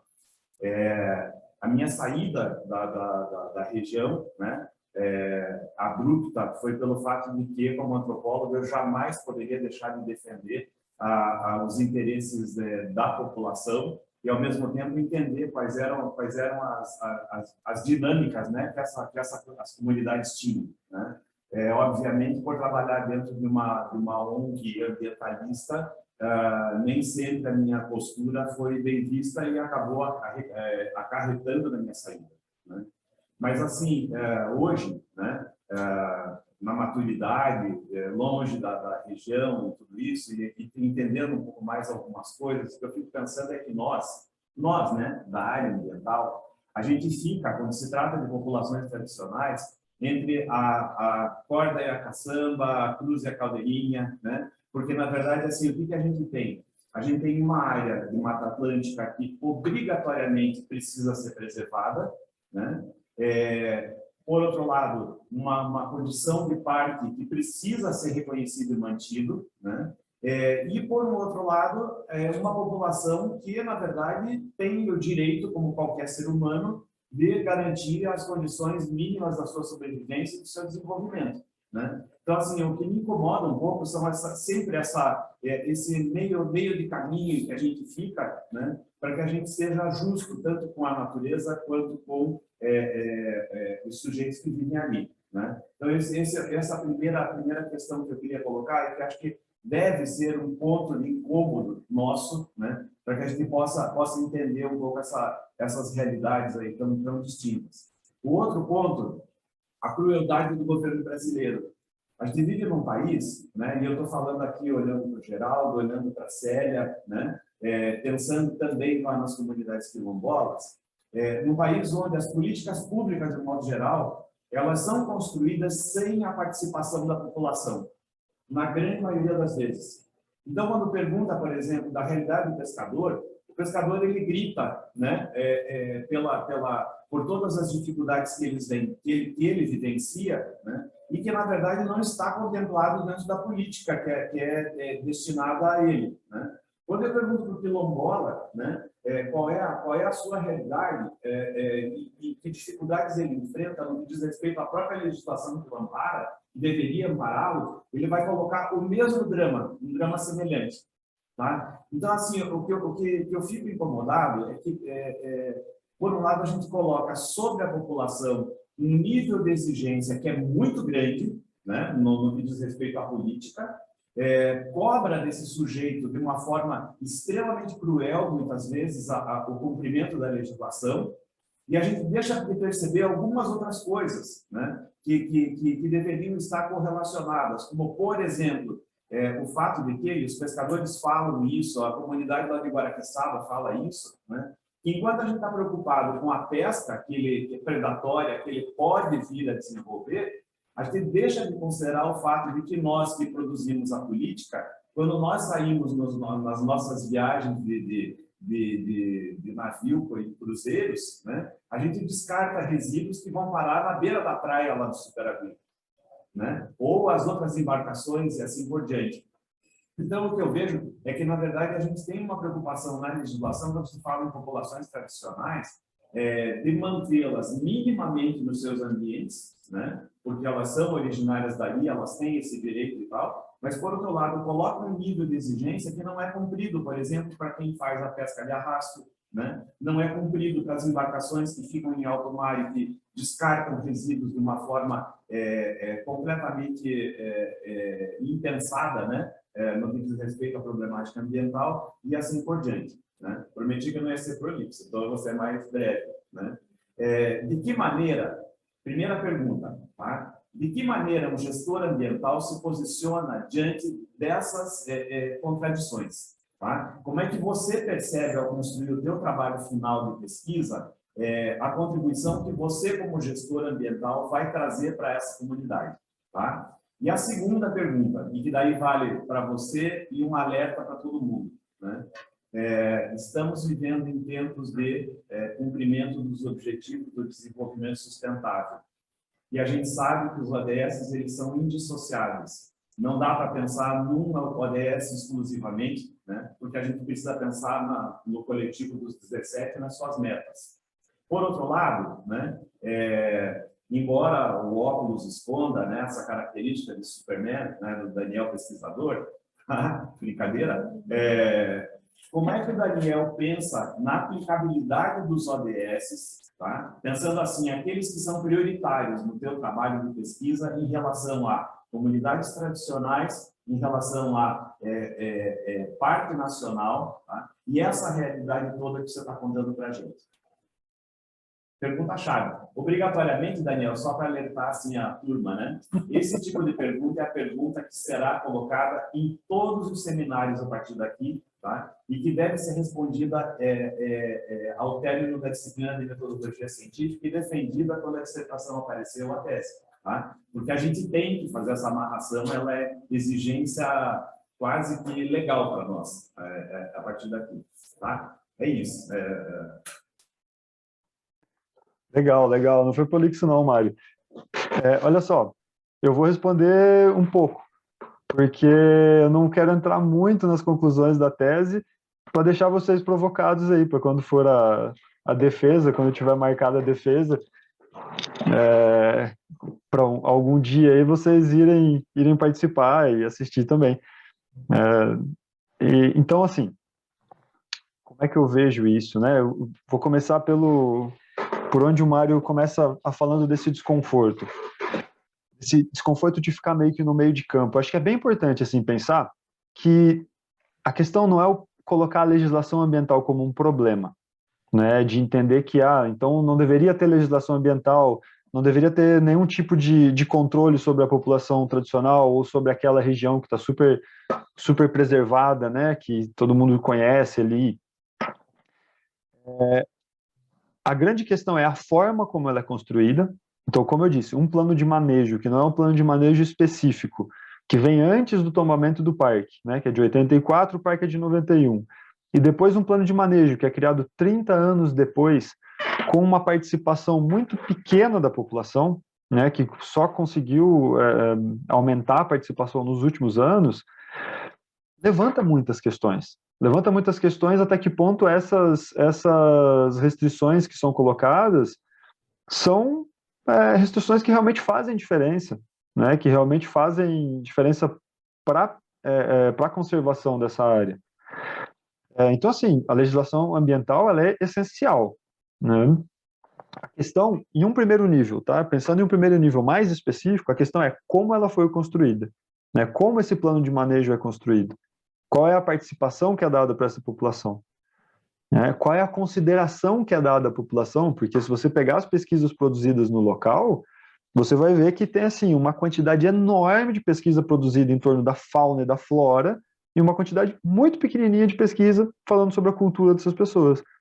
Como se a visão de meio ambiente da legislação e de quem faz as políticas públicas fosse a visão restrita. Então, meio ambiente é espaço geográfico, fauna e flora.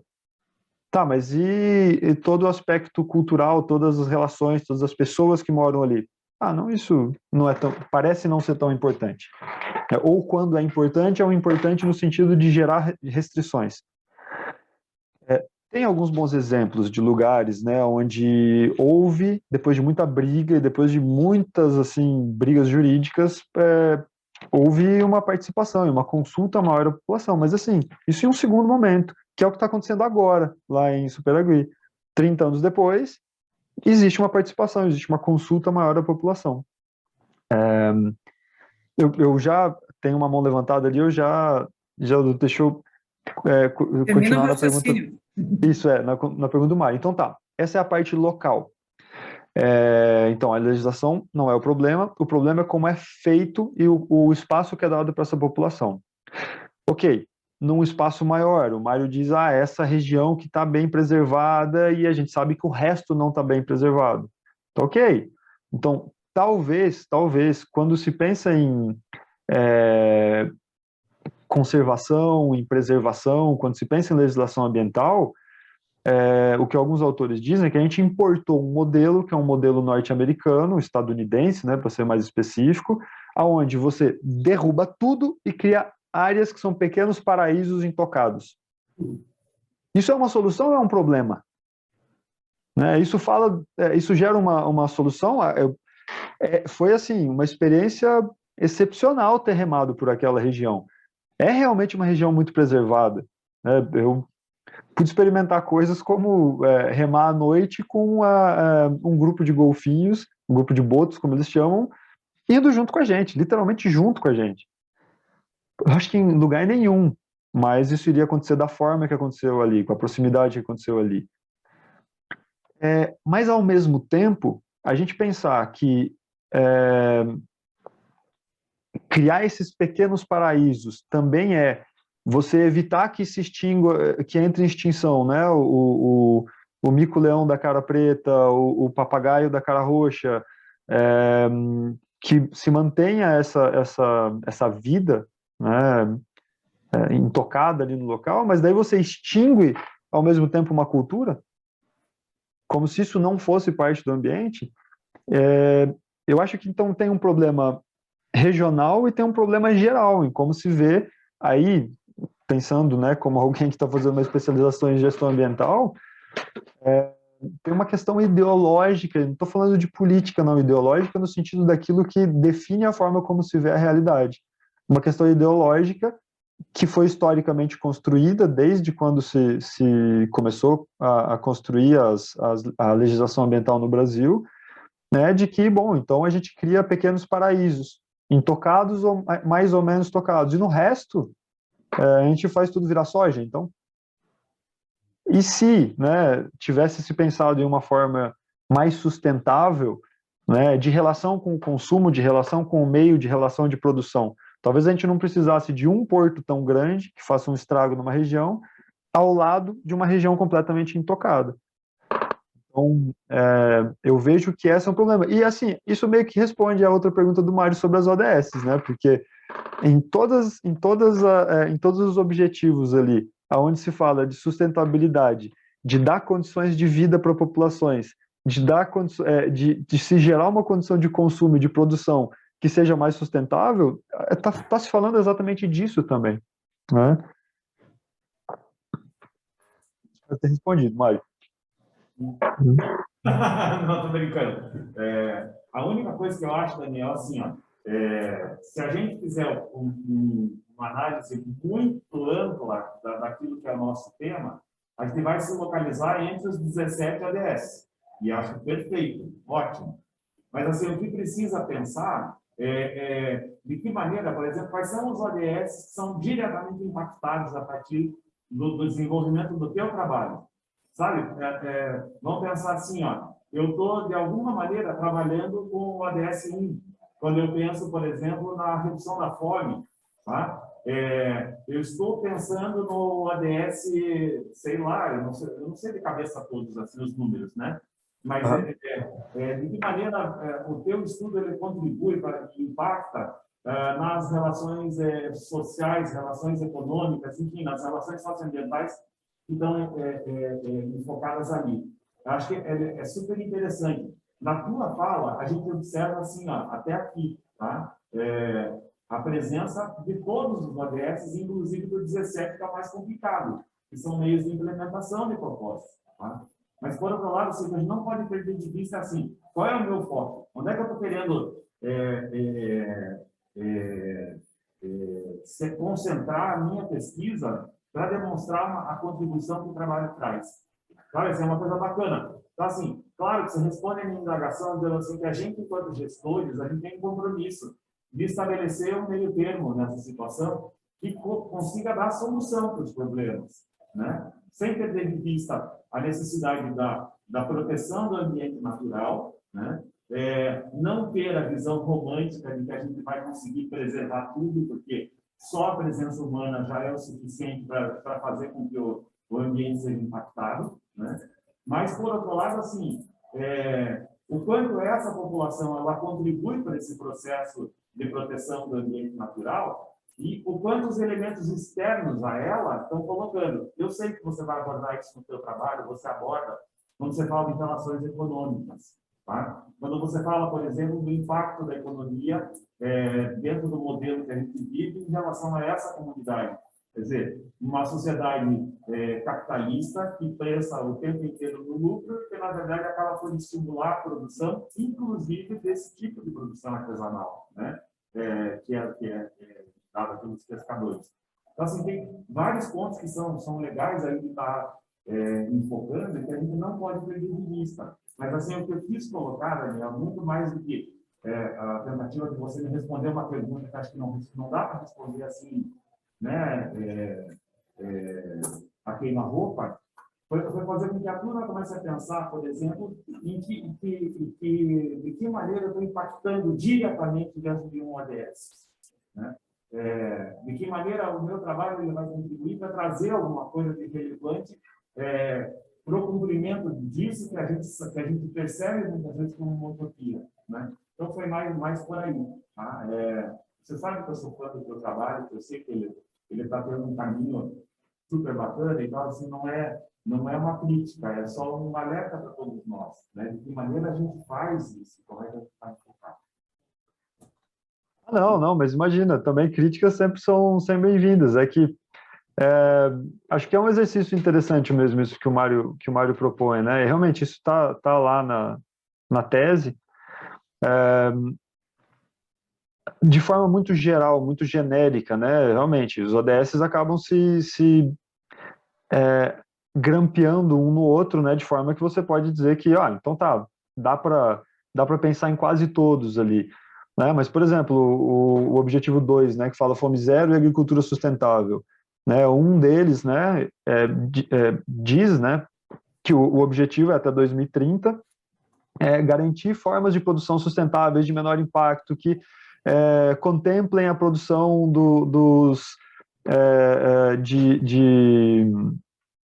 a produtividade agrícola e renda de pequenos produtores de alimentos. Ele fala diretamente daquilo que a gente está trabalhando, né? Então, quando se não faz uma defesa, né, mas quando se coloca em questão a legislação ambiental da forma que foi feita na região do Superagui, e se traz o questionamento de que essa forma de produção ela pode causar menos impacto, abre-se a possibilidade de questionar que outras formas de produção que geram mais impacto deveriam não estar ocorrendo, né? E se há um ODS que até 2030 a produção seja feita de forma a priorizar pequenos produtores, agricultura familiar e agricultura de menor impacto, é exatamente isso que está acontecendo lá e é exatamente isso que a legislação ambiental diz que lá não pode acontecer. E é exatamente isso que não acontece no resto todo. Então, esse é um exemplo, né? Por exemplo, o objetivo 2, né? E o objetivo específico 2.3, 2.4, né? Que vão falar exatamente disso.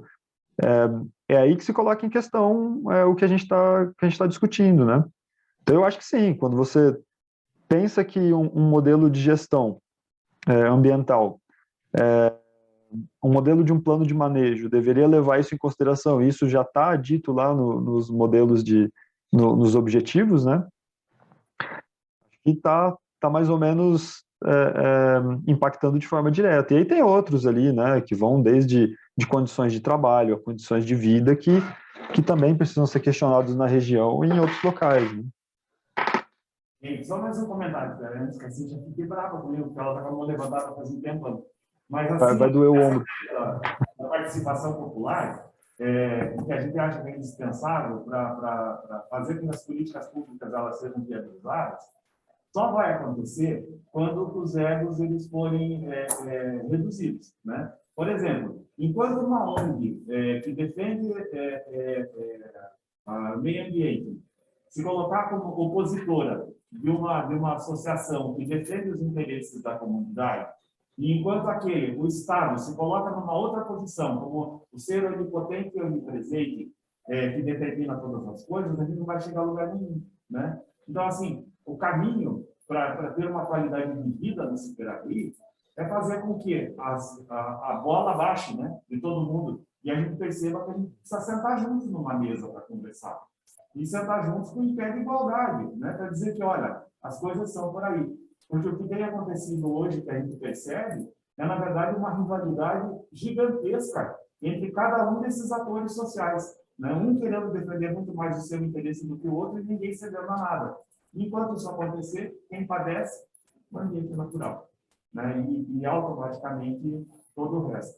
E daí mais um outro ponto, né? A gente que não senta na mesa, né? Que é a população em geral, né? E que não é diretamente afetada por isso, precisa começar a perceber que a nossa ação aqui, né?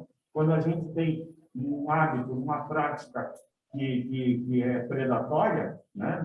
Em todos os sentidos, né? Está diretamente impactando naquele sujeito que a gente coloca sobre ele uma responsabilidade muito maior do que a nossa, né? Então, assim, eu me vejo como um dos responsáveis, eu me vejo assim aqui, poxa, todo mundo tem que me chamar a atenção porque eu joguei o papinho no latão errado, sabe? E quando eu estou fazendo isso, na verdade, eu estou impactando sobre o sujeito que está lá na ponta e que, na verdade, padece por um monte de coisas em função do nosso discurso preservacionista que a gente não se coloca no meio dele, né? Mas é isso. Obrigado, Daniel. O Juliano tinha comentado lá atrás que eu comi muito peixe durante a pesquisa. Aproveitei, né, um pouco as coisas da região. E é verdade, mas por outro lado, eu não como peixe, eu não como carne, né, no meu dia a dia. E por simplesmente fazer uma opção de consumo, né, entendendo que sustentabilidade tem a ver com consumo também. Por que eu comi lá em Superagri? Porque o cara tinha ido ali pegar dessa forma que é de menor impacto o peixe que ele estava servindo para a gente comer ali durante a noite. E também porque era bom pra caramba e a conversa rendia muito em torno da comida, né? Mas ali foi um local que eu não me sentia assim preocupado em tá consumindo algum produto, né? Por outro lado, aquele dado, né, para vocês levarem para o supermercado e contarem para outras pessoas é esse: você está comprando 1 quilo de camarão, você está matando 10 quilos de outros animais marinhos, né? Se você está comprando atum, as atuneiras são essas que fazem esse arrasto gigantesco ali, porque o atum que você está comendo é igual o queijo aí que andou aparecendo, né, que é amido de milho. O atum não é bem atum, ele é uma mistureira de peixe, que é pescado com arrasto de rede gigantesca, né, próximo à nossa costa aqui. O atum enlatado, né, tô dizendo. Cíntia, você estava com a mão levantada aí. Baixei aqui para não impactar a discussão. Então, primeiro queria te parabenizar assim pela pesquisa, pelo esforço, né? Que, como o Mário comentou, né? Não é só o óculos que é do Superman, mas teve que remar por toda essa região. Aí acho que foi um esforço bem grande. E, ao mesmo tempo, a gente percebe o teu olhar, que é diferenciado em função da questão da tua base da psicologia, né? E aí eu te pergunto, em relação à forma como você foi recebido pelas comunidades, você sentiu alguma diferença? Das outras vezes você foi, né, a pé, digamos assim, né? Aham. Você sentiu alguma diferença nessa receptividade deles, por te ver de caiaque? Ou você acha que foi similar aos momentos que você foi, né, Uhum. sem essa interação com o mar? Não, foi muito diferente. Muito diferente. Porque uma preocupação, aí questão metodológica, né? Uma preocupação que eu tinha era assim, os contatos que eu ia fazer eram contatos que eu vinha mantendo de forma remota, né, durante esses anos. Então, basicamente, era uma forma de aprofundar o contato, porque, querendo ou não, foram 7 dias, mas foram 120 quilômetros. Então, a gente não podia ficar 5 dias em cada lugar, né? Era um dia e passava. Então, eu tinha que, de alguma forma, otimizar esse contato. Só que o que acabou acontecendo de forma meio espontânea, assim, foi que em alguns lugares que a gente chegou, a pessoa estava sem conexão, ou coisa, eu cheguei, a pessoa não estava lá. Então aconteceram vários contatos espontâneos, assim, então conversas espontâneas com pessoas que eu não vinha conversando. Foi a primeira vez que eu vi a pessoa. E eu já tinha percebido, assim, que existe ali uma certa desconfiança com o turista, uma desconfiança muito grande com o pesquisador, que eu dou toda a razão para eles, inclusive. Então você demora ali para fazer um vínculo e aí para realmente entrar numa conversa que seja interessante. Você vem remando de dentro d'água, do mesmo lugar que eles vivem, que eles vivenciam o dia inteiro, e aí eles vão te perguntar da maré, do vento, de quanto tempo, da onde saiu. Já está feito o laço, sabe? Já está feito o vínculo ali na hora. Então foi bem diferente, foi bem diferente. A gente não teve assim nenhum lugar que a gente teve que mudar de ponto assim para acampar, por exemplo. Então, a primeira pessoa que a gente conversava, a pessoa perguntava do remo, do barco, do não sei o que, como é que funciona e tal. 5 minutos depois ela oferecia para ficar ali. Quer ficar na minha casa? Quer ficar dentro da casa, né? A gente que acabava não, a gente trouxe coisa para acampar, né? Até para dar um pouco de liberdade para a pessoa. Então foi bem diferente mesmo.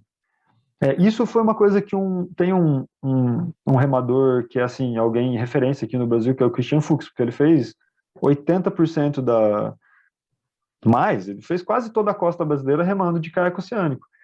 Ele falou, cara, a hora que você chegar do mar, né, e não da lancha, né, porque essa é a diferença, você chegar de uma lancha, de uma voadeira, no meio de um monte de turista, a hora que você chega do mar, que você encontrou o cara, às vezes, pescando no mar, nem precisa se preocupar com comida, porque ele fez essa região, né, e eu perguntei, tô levando tanto de comida para tantos dias, ele falou assim, cara, leva para você ficar tranquilo, mas você vai trazer comida de volta, porque vão te oferecer pouso, vão te oferecer comida, você tá vindo do mar agora, você não tá vindo de lancha nem nada, é diferente, bem diferente.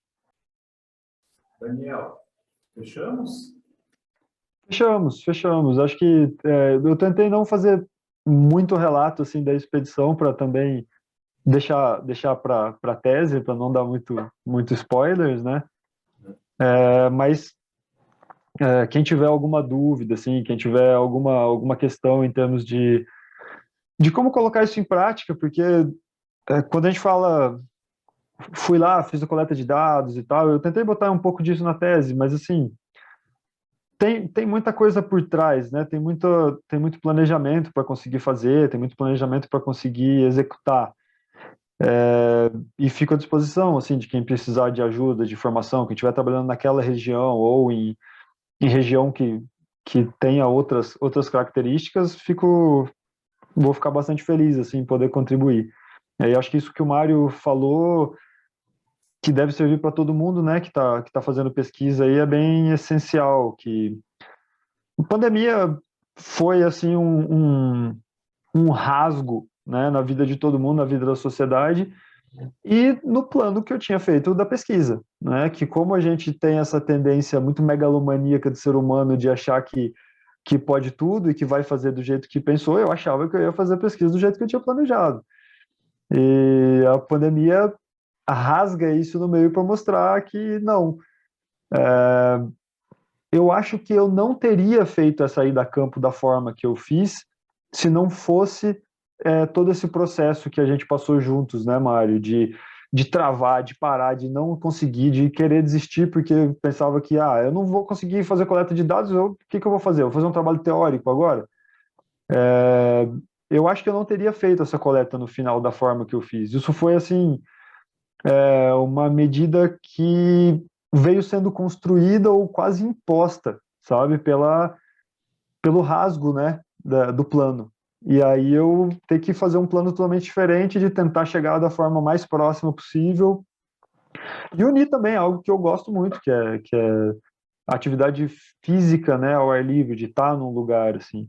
Mas acabei tendo que aprender a remar. Eu não tinha caiaque, eu não tinha caiaque oceânico, eu não remava de caiaque oceânico. Eu fui aprender como é que fazia isso para me enfiar lá, porque eu sabia que a canoa caiçara, ou você nasce, né, com uma canoa caiçara debaixo do teu pé para você remar com aquilo, ou você não rema, né? Então o que tinha acessível para mim era o caiaque oceânico. Então foi o que eu fui atrás.